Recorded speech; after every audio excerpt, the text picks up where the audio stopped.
Well, carbon footprints and energy. I'm Mukti Mitchell from Carbon Savvy.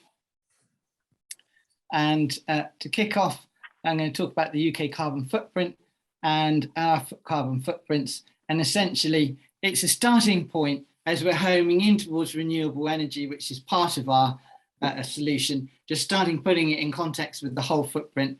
And so a typical UK carbon footprint is 15 tons of CO2 per person per year. And that includes the international manufacturing, aviation and shipping. And it's in 5 main lifestyle areas, which will vary according to the individual.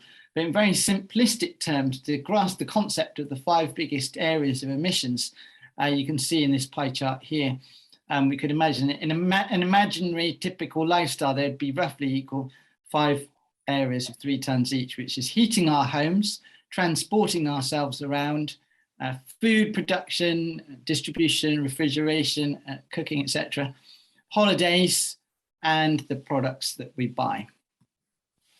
And the biggest actions that we can therefore take to save CO2 are in these areas. So insulate our homes is the biggest thing we can do for homes. Sharing transport, that's sharing a lift with another colleague if you have a particularly regular commute. Driving every other day, perhaps taking it in terms of course sharing transport in the sense of public transport. Also walking or cycling as part of a hybrid journey that gets you to a transport link. So each of these 5 actions can reduce your carbon footprint by 80% in that area. So eat local, seasonal, organic food. That can reduce your carbon footprint by 80%, or in fact more. Food is the one thing that can actually have sequestration, which is a negative carbon footprint, i.e. is absorbing CO2. Holidaying by ground level transport. If we go across Europe, for example, by train or ferry, particularly the train can easily save your emissions by 80% when compared to flights. And purchasing high quality, long lasting products can reduce the carbon emissions from shopping by 80%. Because if you have, for example, a toaster that lasts 20 years, like my Dualit toaster that I'm so proud of, my mum and dad gave me for Christmas 20 years ago. I think that one toaster will last for the rest of my life because you can replace the elements and things. So obviously that's replacing buying 5 toasters in the same time period, which is why it has 1/5 of the carbon footprint. But if you actually take into account the reduction in shopping journeys, etc., it's a compound of that. So that's a wonderful way we as individuals can influence manufacturing. So these can reduce emissions by 80% in each lifestyle area. I want to touch on a very important theme of my work and the work of Carbon Savvy is really drawing attention to how saving CO2 raises quality of life. I've been reducing my own carbon footprint for 25 years. It's about 1/3 of the national average.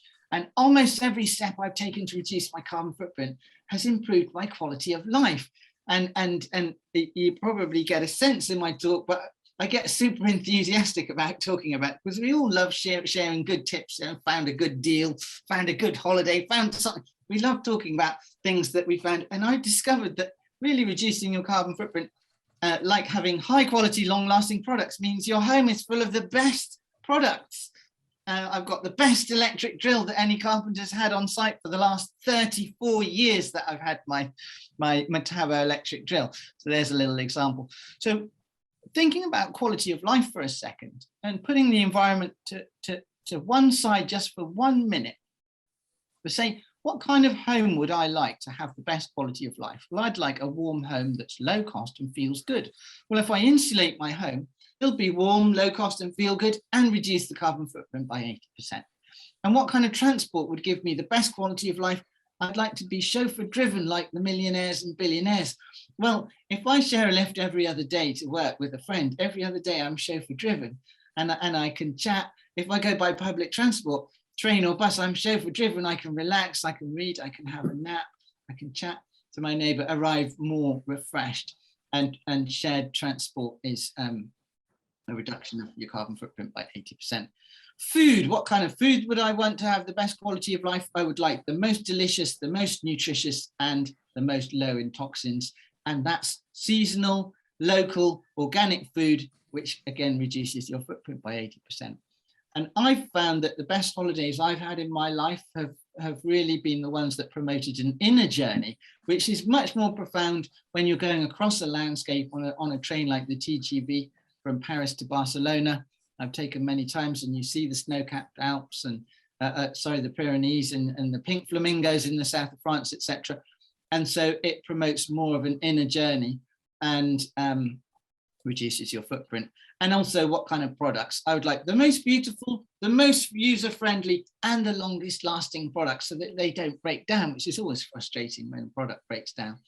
And of course, that reduces your carbon footprint. So I hope that gives you a taste of how it keys into improving our quality of life. And I believe life in 2050 we'll all be happier and healthier and fitter and more connected to our communities than we are today. So what's the role of renewables in this? Well, in parallel with reducing our energy use in each of these 5 main lifestyle areas by 80%, which is an important first step, then renewable energy needs to be expanded to meet the remaining 20% of our energy needs. Electricity is currently around 1/5 of our total energy use, and renewables represent less than 1/5 of our electricity consumption. In fact, I think it is around 1/5. In fact, it may have exceeded that a little bit in the last year. But you can see that we need to expand renewables by 500% or expand them 5 times to meet the electricity requirement. And we still need to reduce our emissions by 80% to or reduce our energy use by 80% to come down to that level. And we don't want Britain to be plastered, although I love windmills, from one end to the other. We want still our areas of outstanding natural beauty, etc. And there's no point in wasting energy. So, but once we've done that reduction, which is so important, then in almost every one of those areas, heating our homes can be done electrically through heat pumps, transportation through electric cars, electric buses, etc. Food production using somewhat electricity, but other more important methods. And holidays, if the transport is by electric powered transport, and manufacturing. So you can see how producing renewables or expanding renewables keys into all of these lifestyle areas. So an example of reductions first is in the area of insulation, which is my other hat. I also have been involved in insulating period homes for the last 12 years. So just is a good example that if you take an old home and you increase the loft insulation by from 100 to 300 mil, put really good draft proofing, fit double, triple or secondary glazing, fit wall insulation, internal or external wall insulation, and put underfloor insulation, the total effect, even in the hard to treat listed period end of properties, can reduce heat loss by 80%. And in the more modern buildings, 1950s, 1960s, etc., you can definitely achieve that. So firstly, reducing your emissions, and then meeting the remaining requirement with heat pumps, which are going to probably be the predominant form of heating in 95% of British homes by 2050. But heat pumps only really work in a well-insulated home. So it's just an example of bringing first the energy saving and the renewables together. So renewable energy solutions, just touching very briefly on the energy sources. Of course, we've got wind, we've got solar, and we've got hydropower, and that's in the form of a river hydro, but also tidal, etc. Then we've got batteries, very, very important. They're not a source of energy, but they're very important. They almost work like a source of energy, because if the wind's blowing all through the night and nobody's using electricity, and we charge up the batteries in our home, we can then use it when the wind's not there on a dull, not sunny day. So batteries are a really important part of the mix. Important to know that hydrogen is not a fuel source. There is no big resources of hydrogen in the world. Hydrogen is a gas that is made by splitting water. H2O is water, you split them and you get hydrogen and oxygen. And then when you burn hydrogen, and it can be burnt just like gas. So what's attractive is you can split water using electricity, feed it through the gas grid to our homes and run our homes, because hydrogen burns very much like natural gas on the same boilers, etc. But it's not a source of energy, and you still need the energy to split the hydrogen in the first place. So it's not that helpful. Could be a bridging technology. And biomass, really important to understand. that biomass is has very high emissions at point of use. Burning wood chip, wood pellets sometimes has much higher emissions than even burning fossil fuels. So it's seen as a bridging technology by the government. It's not truly low carbon. And I've just got to 10 minutes, so I'm going to round up. Heating systems, heat pumps are the most efficient, but heat networks and district heating are important. And remember, the keys are clean energy. So biomass is not clean, it's not burning clean. Clean energy is completely free of pollution, and negawatts, where we have just saving wattage by not using the energy in the first place. You can get your carbon footprint if you want to at carbonsavvy.uk. It's a brilliant starting point for all of our lifestyles. We'll share these slides so that you can have this, but we do courses and footprints, and you can contact me and visit the website.